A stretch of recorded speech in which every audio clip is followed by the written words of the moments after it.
Topic is uniform circular motion.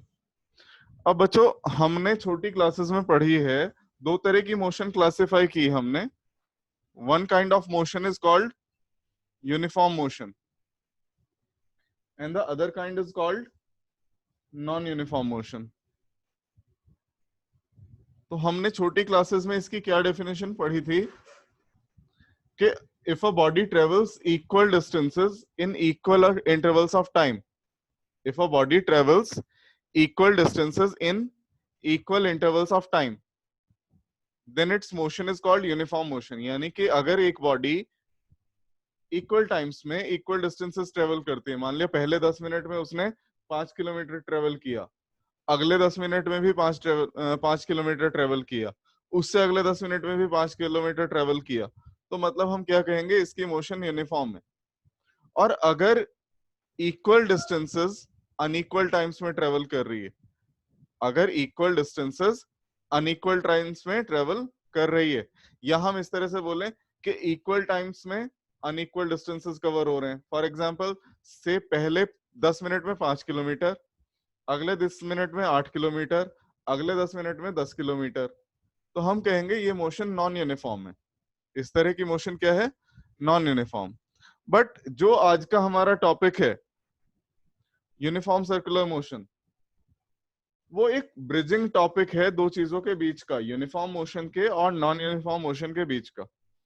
इन दोनों में अगर हम बेसिक डिफरेंस देखना चाहें तो बेसिक डिफरेंस क्या है, हमको ये अपीयर होता है कि इस तरह की मोशन में कोई एक्सेलरेशन नहीं होता, कोई एक्सेलरेशन नहीं होता, और इस तरह की मोशन में क्या होता है, एक्सेलरेशन और रिटार्डेशन। मतलब या तो एक्सेलरेशन है, यानी कि या तो स्पीड बढ़ रही है या स्पीड घट रही है। यूनिफॉर्म सर्कुलर मोशन दोनों को रिलेट करता है। ये एक तरह की यूनिफॉर्म मोशन है बट इसमें एक्सेलरेशन एक्ट करता है। तो ये जो कॉन्ट्रडिक्शन है कि नाम कह रहा है यूनिफॉर्म सर्कुलर मोशन और मैंने अभी क्या बोला कि इसमें एक्सेलरेशन एक्ट करता है, इस कॉन्ट्रडिक्शन को हमें समझना है कि ये विरोधाभास जो हो रहा है, ये जो कॉन्ट्रडिक्शन हो रहा है, ये क्यों हो रहा है और ये क्या है। तो जो लोग अभी आए हैं उनके लिए मैं एक बार रिपीट कर देता हूं। हमने कहा in case of uniform motion there is no acceleration, there is no acceleration, and in case of non-uniform motion acceleration acts। in case of uniform circular motion acceleration भी होता है और वो मोशन यूनिफॉर्म भी होती है। तो दोनों चीजें कैसे एक साथ हो सकती हैं, आज हमें ये एक्सप्लेन करना है, देखेंगे कैसे। तो पहले तो डिफाइन कर लेते हैं what is uniform circular motion. इसके बाद अगर इसमें कोई डाउट होगा तो मुझसे पूछना। फिलहाल हम सबसे पहले डिफाइन कर रहे हैं what is uniform circular motion. तो देखिए, हम कहेंगे if an object travels on a circular path, travels on a circular path with uniform speed, or we can say with constant speed, then its motion is called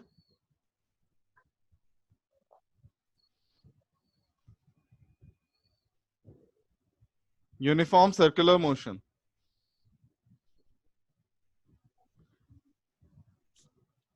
uniform circular motion.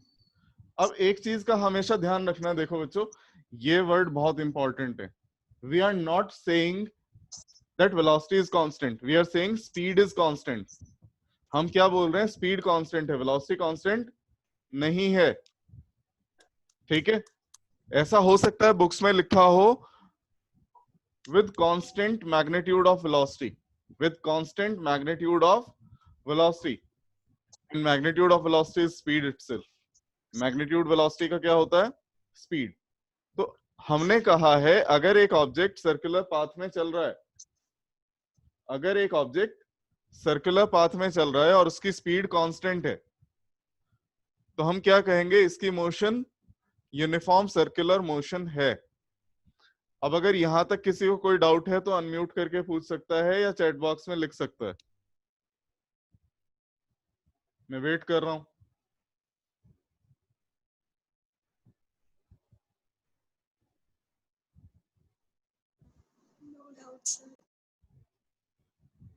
चलिए, कोई doubt नहीं है। तो uniform circular motion का example क्या हो सकता है? और मैं ये नहीं कह रहा हूं कि एग्जाम्पल ये होता है, मैं कह रहा हूं क्या हो सकता है। दोनों बातों में क्या अंतर है? मैं जो सिचुएशन बताऊंगा उसमें मोशन यूनिफॉर्म सर्कुलर मोशन भी हो सकती है और नॉन यूनिफॉर्म सर्कुलर मोशन भी हो सकती है। देखिए, मान लिया एक बच्चे ने एक डोरी में पत्थर को बांध रखा है, एक डोरी में पत्थर को बांध रखा है और वो उसे घुमा रहा है। तो डोरी से बंधा हुआ पत्थर जो होगा वो कैसे घूमेगा? सर्कुलर पाथ पे। और देयर आर फेयर चांसेस हैं कि वो पत्थर किस तरह से एक मोशन एग्जीक्यूट कर रहा होगा, यूनिफॉर्म सर्कुलर मोशन। ऐसा हो सकता है। अगर वो बच्चा जो घुमाने की स्पीड है वो बार बार चेंज कर रहा है, तो वो मोशन क्या हो जाएगी? Non uniform circular motion. वो मोशन क्या हो जाएगी? Non uniform circular motion. But अगर उसने घुमाने की स्पीड कांस्टेंट मेंटेन कर रखी है, then it is uniform circular motion. चलिए, एक जो फिक्स्ड एग्जांपल है जो यूनिफॉर्म सर्कुलर मोशन ही होता है, जैसे अगर आप घड़ी की सुई देखें, उसकी जो टिप का मोशन है, घड़ी की जो सुई है उसकी टिप का मोशन, मतलब उसके एंड का मोशन हमेशा कैसा होता है? यूनिफॉर्म सर्कुलर मोशन, क्योंकि वो इक्वल इंटरवल्स ऑफ टाइम में इक्वल डिस्टेंसेस कवर करता है। किसी को कोई डाउट है तो पूछ सकता है अभी।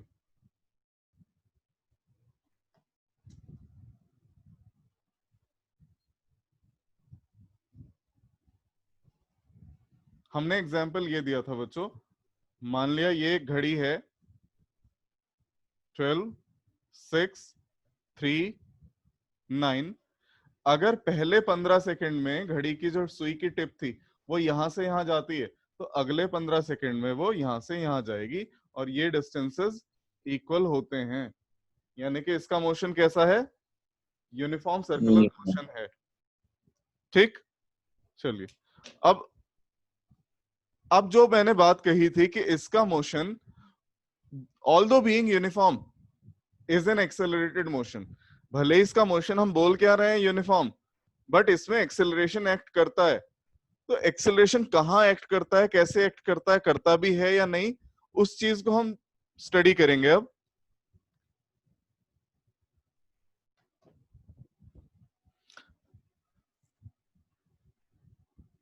देखो बच्चों, ये एक सर्कुलर पाथ, ये इस पाथ का सेंटर ओ। एक ऑब्जेक्ट इनिशियली यहां है, से पॉइंट पी पर। कहां है? पॉइंट पी पर। और वो इस सेंस में घूम रहा है, मतलब इधर से इधर जा रहा है बार बार। इस समय इसकी वेलोसिटी की डायरेक्शन होगी along the tangent at point P. मैं बोल रहा हूं से दिस वेलोसिटी इज v1। थोड़ी देर बाद वो पार्टिकल यहां आ गया q पर। अब वेलोसिटी की डायरेक्शन क्या होगी? Tangent at point q। उसके बाद आ जाता है से पॉइंट r पर। अब वेलोसिटी की direction tangent at point r। कुछ देर बाद आ जाता है से s पर। अब वेलोसिटी की direction tangent at point s। तो ध्यान से देखो बच्चों, स्पीड नहीं बदल रही, भले ही वेलोसिटी की डायरेक्शन तो लगातार बदल रही है। ये इस डायरेक्शन में थी, ये इसमें है, ये इसमें है, ये इसमें है। वेलोसिटी की डायरेक्शन लगातार चेंज होती जा रही है। ऐसे केसेस में क्या बोलते हैं कि जो एक्सेलरेशन है वो कर क्या रहा है? एक्सेलरेशन वेलोसिटी के मैग्नीट्यूड को, यानी कि स्पीड को नहीं बदल रहा। किसको बदल रहा है? डायरेक्शन को। तो for sure there is an acceleration. ये पक्की बात है, ये तय है कि एक्सेलरेशन है यहां। एक्सेलरेशन कर क्या रहा है? एक्सेलरेशन सिर्फ और सिर्फ वेलोसिटी की डायरेक्शन को लगातार चेंज कर रहा है, उसकी मैग्नीट्यूड को यानी कि स्पीड को चेंज नहीं कर रहा है। किसी भी वेक्टर को अगर हमें चेंज करना हो तो तीन मेथड्स होते हैं, either by changing its magnitude, और बाय चेंजिंग इट्स डायरेक्शन, और बाय चेंजिंग बोथ। मैग्नीट्यूड और डायरेक्शन दोनों को बदल सकते हैं। तो यहां जो चेंज हुआ है वो सिर्फ और सिर्फ डायरेक्शन में हुआ है। तो कुल मिला के एक्सेलरेशन का रोल क्या रहा यहां? Acceleration is used to change the direction of velocity continuously. किसी को कुछ पूछना है तो पूछ सकता है अभी।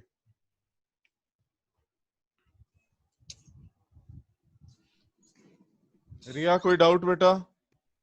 No sir. Aanchal? No sir. किसी भी बच्चे को कोई डाउट है तो पूछ सकता है, चैट बॉक्स में लिख सकता है।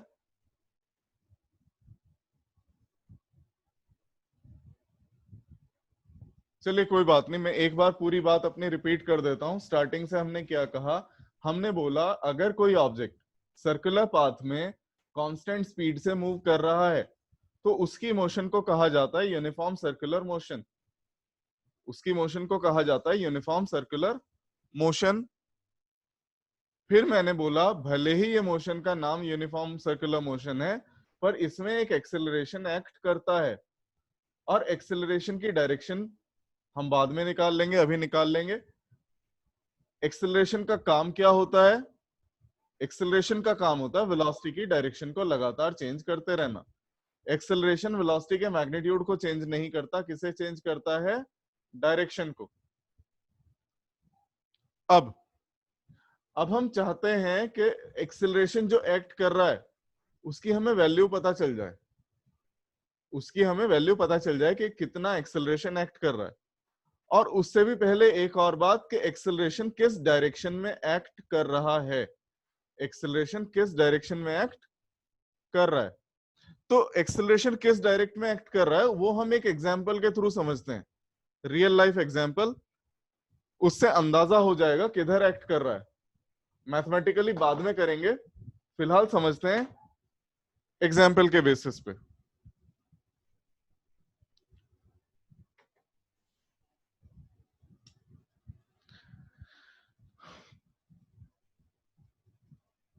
देखो बच्चों, ये एक सर्कुलर पाथ है और ओ इसका सेंटर है। सर्कुलर पाथ किसको रिप्रेजेंट कर रहा है? हम मान लेते हैं कि एक बच्चे ने एक पत्थर को डोरी में बांध रखा है। ये वो पत्थर है, डोरी में बांध रखा है, ये वो डोरी है। घुमा रहा है उसे, घुमाते घुमाते से इस पॉइंट पर आकर डोरी टूट गई। जो डोरी से बांध रखा था, जिस स्ट्रिंग से बांध रखा था, वो स्ट्रिंग टूट गई। अब बात आती है पत्थर किधर जाएगा? क्या पत्थर बाहर चला जाएगा या पत्थर अंदर की तरफ आएगा या ऐसे जाएगा? मतलब रास्ता ए, बी या सी किस पाथ को एडेप्ट करेगा? ये हॉरिजॉन्टल सर्कल में हो रहा है, ऐसे घूम रहा है पत्थर। डोरी जो उसने बांध रखी है ऐसे घूम रहा है हॉरिजॉन्टल में। एक पॉइंट पर आके डोरी टूट गई। हमें बताना बी की तरफ जाएगा, ए की तरफ आएगा या सी की तरफ जाएगा। मतलब कुल मिला के हम क्या कह रहे हैं? उस बच्चे की तरफ आएगा जो बच्चा घुमा रहा था। ए रास्ता क्या है? उस बच्चे की तरफ है, अंदर की तरफ। बी उससे दूर जाएगा या साइडवेज जाएगा? कोई बताएगा? सर मेरे हिसाब से कंजर्वेशन ऑफ मोमेंटम के हिसाब से जो बीच में है, जो आपकी पॉइंट से दिखा रखा है, उस तरफ जाएगा। बेटा कौन, मतलब आपका नाम क्या है, कौन बोल रहे थे? सर दीपक। बेटा बात तो सही बोली, जाएगा तो ये सी की तरफ, लेकिन not because of conservation of momentum. It will go toward C because of inertia. Inertia की वजह से ये सी की तरफ जाएगा। ठीक है दीपक, क्लियर है? Yes sir. देखो होता क्या है, ये ऑब्जेक्ट यहां है, ये पत्थर यहां है, यहां है, यहां है। इसे सर्कुलर पाथ पे बनाए कौन रख रहा है? इसे सर्कुलर पाथ पे मेंटेन किया हुआ है स्ट्रिंग ने। इसे सर्कुलर पाथ पे कौन मेंटेन करके रख रही है? स्ट्रिंग। स्ट्रिंग इस पत्थर पे अंदर की तरफ एक फोर्स लगाती है। स्ट्रिंग क्या करती है? इस पत्थर पर अंदर की तरफ एक फोर्स लगाती है, जिससे ये पत्थर सर्कुलर पाथ में बना रहता है। जिससे ये पत्थर क्या बना रहता है? सर्कुलर पाथ में। जब ये स्ट्रिंग टूट जाती है तो वो अंदर वाला फोर्स हो जाता है खत्म। अंदर वाला फोर्स खत्म हो गया। अब ये किधर जाएगा? अब ये जाएगा अपने इनर्शिया को फॉलो करते हुए, यानी कि जिस पॉइंट पर इसकी स्ट्रिंग टूट गई उस समय जो वेलोसिटी की डायरेक्शन होगी टेंजेंशियल, उधर जाएगा। उस समय जो वेलोसिटी की डायरेक्शन होगी ये उधर जाएगा। एक और एग्जांपल समझ सकते हैं हम कि फोर्स की डायरेक्शन किधर है। देखो, मान लिया तुम्हारा एक दोस्त भाग रहा है और भागते भागते आपने उसका हाथ पकड़ लिया। आप रुके हुए हैं, आपने उसका हाथ पकड़ लिया, ना तो आप हाथ छोड़ना चाहते हैं, ना वो भागना बंद करता है। तो वो आपके अराउंड किस तरह के पाथ में घूम सकता है? सर्कुलर में। आप भी एक जगह पे खड़े घूमते रहिए और वो भी आपके चारों ओर सर्कुलर पाथ में घूम सकता है। ना वो रुक रहा है, ना आप उसे छोड़ रहे हैं। तो आप फोर्स किस तरफ लगा रहे हैं उस पर? अपनी तरफ। तभी जाके वो सर्कुलर पाथ में घूम रहा है। आपने फोर्स किधर लगाया है? अपनी तरफ, मतलब सर्कुलर पाथ के सेंटर की तरफ। क्लियर है मेरी बात या नहीं? किसी को कोई डाउट है तो अनम्यूट करके पूछ ले।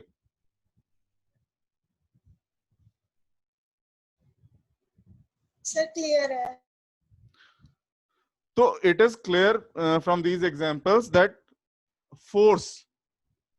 force acts towards the center of the circular path. Force किधर एक्ट करता है? towards the center of circular path, and that is why this force is called centripetal force. centripetal force. centripetal का मतलब क्या होता है? सेंटर सीकिंग, सेंटर को ढूंढने वाला, यानी कि जो हमेशा किधर फेस करके रखे? सेंटर की तरफ। ठीक है, कोई डाउट किसी को?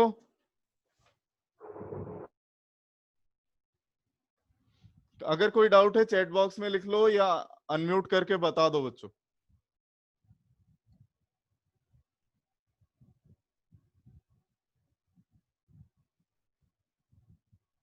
चलिए, नहीं पूछना है, कोई बात नहीं।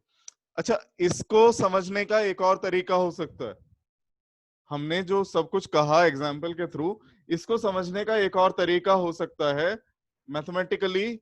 हम काइनेटिक एनर्जी के कंसेप्ट से इसे एक्सप्लेन कर सकते हैं कि जो फोर्स लगता है वो किधर लगता है? वेलोसिटी के परपेंडिकुलर अंदर की तरफ। वेलोसिटी के परपेंडिकुलर अंदर की ओर। कैसे, वो देखेंगे।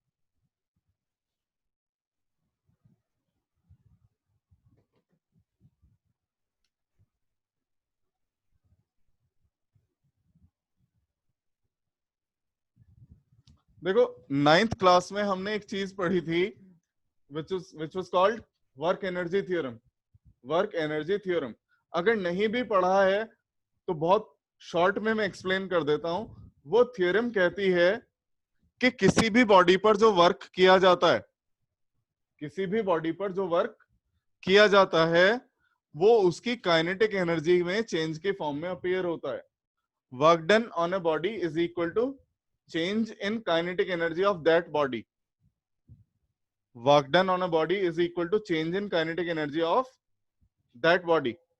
अब देखो, काइनेटिक एनर्जी में चेंज क्या होता है? Half m v final square minus half m v initial square. V क्या है? यहां स्पीड है। वी यहां वेलोसिटी नहीं है, वी क्या है? यहां स्पीड।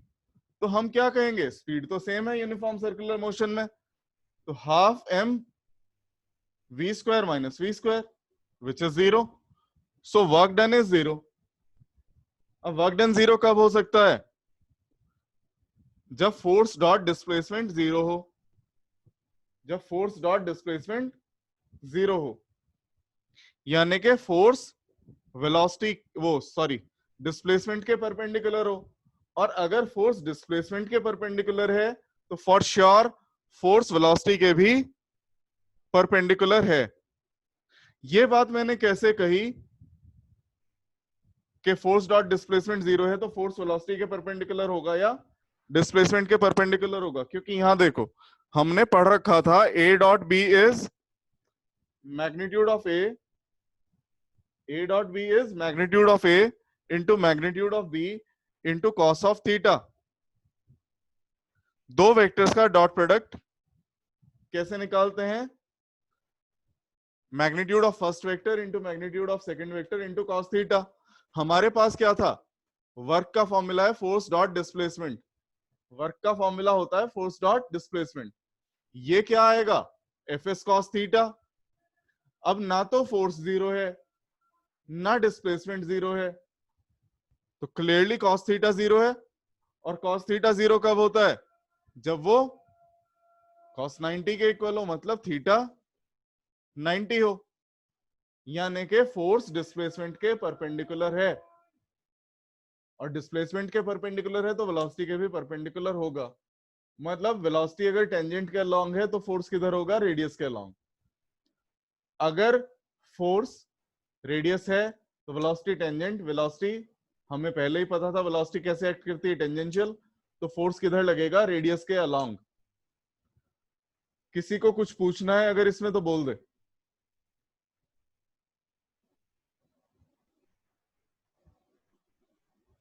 और अगर ये बहुत कॉम्प्लेक्स लग रहा हो तो पहले वाला ट्रीटमेंट हमने करा ही है, उससे समझ में आ ही गया था कि फोर्स किधर लगता है? अंदर की तरफ।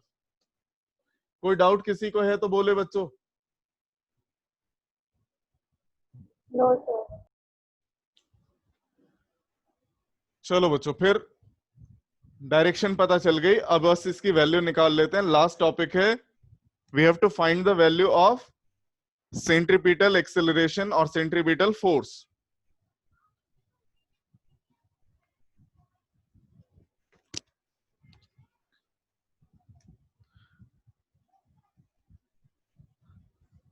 ये है बेटा एक सर्कुलर पाथ।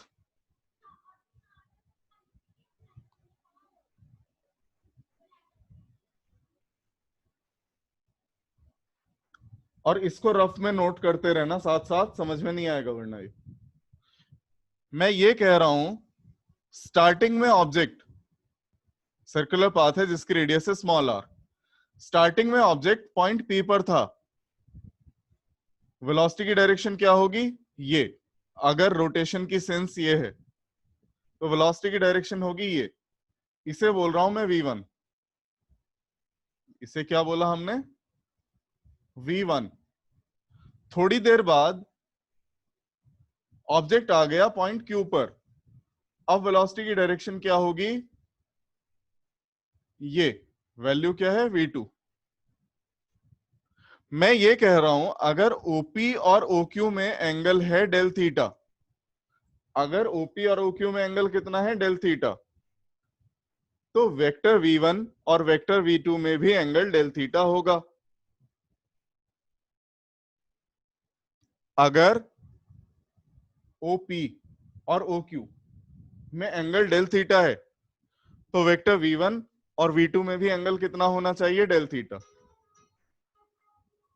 अब जिनको ये बात समझ में नहीं आ रही है क्यों, वो दो तरह से समझाता हूं। पहली बात तो ये है, देखिए OP ये लाइन है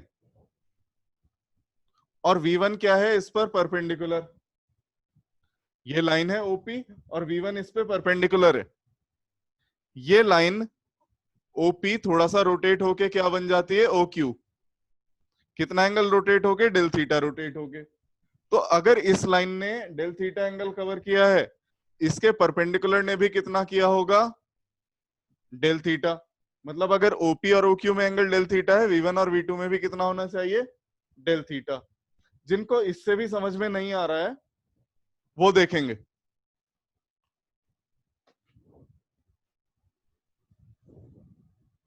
बेटा मैं यहां बना लेता हूं, थोड़ा सा इजी बन जाएगा डायग्राम। P पॉइंट मैंने बोल दिया यहां है, और से ये डायरेक्शन है किसकी? v1 की। से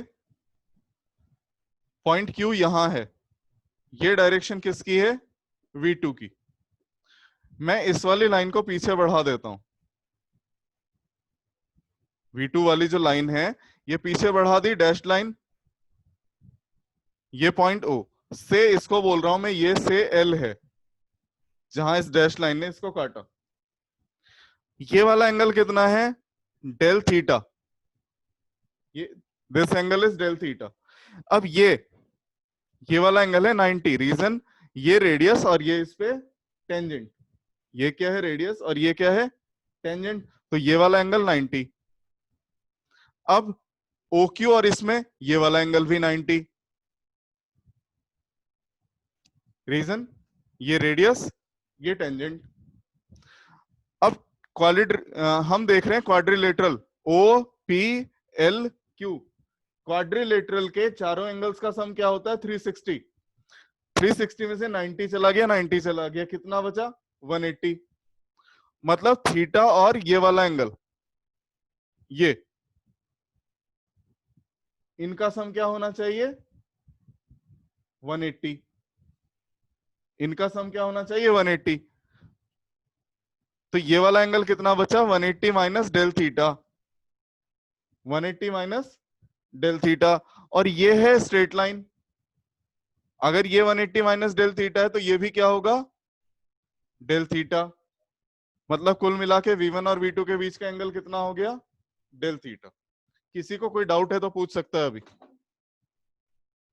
इसको बना के रख लेना, बुक में नहीं है ये वाला डायग्राम, बाद में दिक्कत होगी वरना समझने में।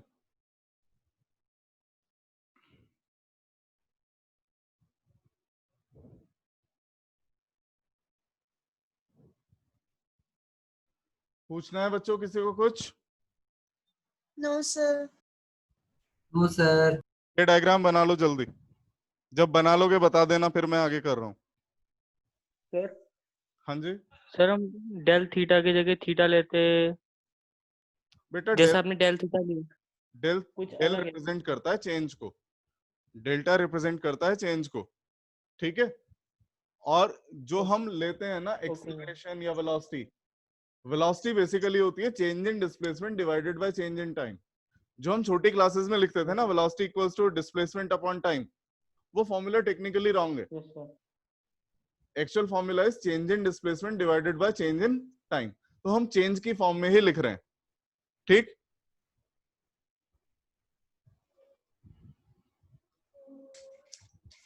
बन गया ये? Okay sir. जिनसे नहीं बना वो स्क्रीनशॉट ले लो। अब बेटा मैं ये कह रहा हूं, जब V1 और V2 के बीच में एंगल डेल थीटा ही है, मैं इन्हें अलग से ड्रॉ कर देता हूं। ये रहा V1 और ये रहा V2, दोनों के बीच में एंगल डेल थीटा। V1 के हेड और V2 के हेड को मिलाने वाला जो वेक्टर होगा, V1 का हेड और V2 का हेड, इन दोनों को मिलाने वाला जो वेक्टर होगा उसकी वैल्यू क्या होगी? V2 माइनस V1, यानी कि final velocity minus initial velocity.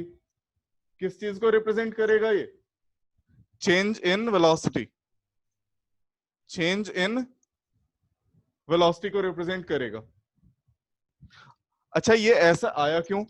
हमें कैसे पता चला ये V2 माइनस V1 है? यहां देखो ध्यान से, मैंने ये ड्रॉ किया V1 और ये ड्रॉ किया V2। ये वाला वेक्टर क्या है? V2। अगर मैं V1 के अपोजिट साइड में, अगर मैं V1 के अपोजिट साइड में एक वेक्टर ड्रॉ कर दूं तो वो वाला वेक्टर क्या कहलाएगा? माइनस V1, क्योंकि डायरेक्शन अपोजिट है, लेंथ सेम है। अब अगर इसे ज्वाइन कर दूं मैं तो ये क्या होगा? V2 plus negative of V1। ये वाला वेक्टर क्या हुआ? इधर से इधर वाला V2 प्लस माइनस V1, यानी कि V2 माइनस V1। और अगर ये इसके इक्वल है तो इसके पैरेलल वेक्टर जो होगा वो भी क्या होगा? V2 minus V1। मैं रिपीट कर देता हूं अपना स्टेटमेंट, ये वेक्टर V1 है, ये वेक्टर V2 है। V1 के अपोजिट उतनी ही लेंथ का बट अपोजिट डायरेक्शन में, ये वेक्टर क्या होगा? Minus V1। This vector is -v1। मैंने इसे इससे ज्वाइन कर दिया, ये क्या बना v2 प्लस -v1 यानी कि v2 माइनस v1। तो ये चेंज इन वेलोसिटी को रिप्रेजेंट कर रहा है। अच्छा बच्चों, मीटिंग में 3 मिनट बचे हैं सिर्फ, मैं इसे जल्दी कवर कर रहा हूं। अगर किसी को कोई डाउट आएगा तो मुझे कॉल करके पूछ लेना। अब बच्चों एक बात देखो, वेलोसिटी का मैग्नीट्यूड तो नहीं बदल रहा है, मतलब इसका मैग्नीट्यूड भी क्या है v और इसका मैग्नीट्यूड भी क्या है v, क्योंकि स्पीड नहीं बदल रही। वेलोसिटी के मैग्नीट्यूड को क्या बोलते हैं? स्पीड, और स्पीड चेंज नहीं हो रही। अब ध्यान से देखो, इन दोनों साइड्स के बीच का एंगल कितना है? Del theta. ओपी और ओक्यू के बीच का एंगल कितना है? Del theta. इन साइड्स का रेशो क्या है? v by v 1। इन साइड्स का रेशो क्या है? r by r 1। मतलब ट्राइंगल, इस ट्राइंगल को बोल देता हूं मैं L M N. Triangle L M N और ट्राइंगल OPQ सिमिलर ट्राइंगल है। Triangle L M N and triangle OPQ are similar triangles. Reason similarity का क्या है? इसकी कोरिस्पॉन्डिंग साइड्स जो हैं उनका रेशो सेम है और उन्हीं कोरिस्पॉन्डिंग साइड्स के बीच का एंगल भी सेम है। तो these are similar triangles.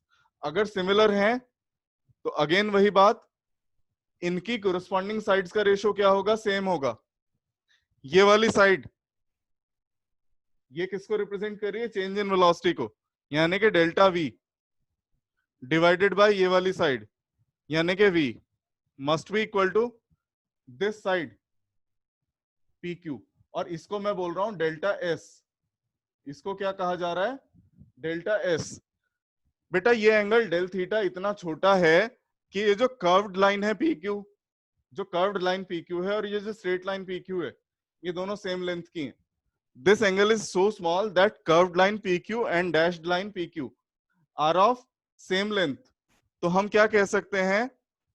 Delta v upon v किसके इक्वल होगा? Delta s upon r, corresponding sides का रेशो। इस v को मैं इधर ले जाता हूं, delta v equals to v upon r into delta s। और अब दोनों साइड में किससे डिवाइड कर रहा हूं? डेल्टा t से।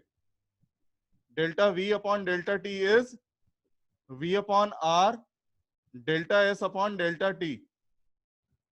Change in velocity divided by change in time is acceleration and change in displacement divided by change in time is velocity। So v upon r into v implies that acceleration equals to v square upon r। तो बच्चों time भी पूरा हो गया, ये derivation भी पूरा हो गया। आज की क्लास यहीं खत्म करते हैं, चैप्टर कंप्लीट है। अगर किसी को कोई डाउट होगा तो मुझे कॉल कर लीजिएगा, मेरा एयरटेल वाला नंबर 9634 वाला, उस पर कॉल कर लीजिएगा। Thank you class. Thank you, sir. Thank you sir. Thank you, sir. Thank you, sir. Thank you, sir.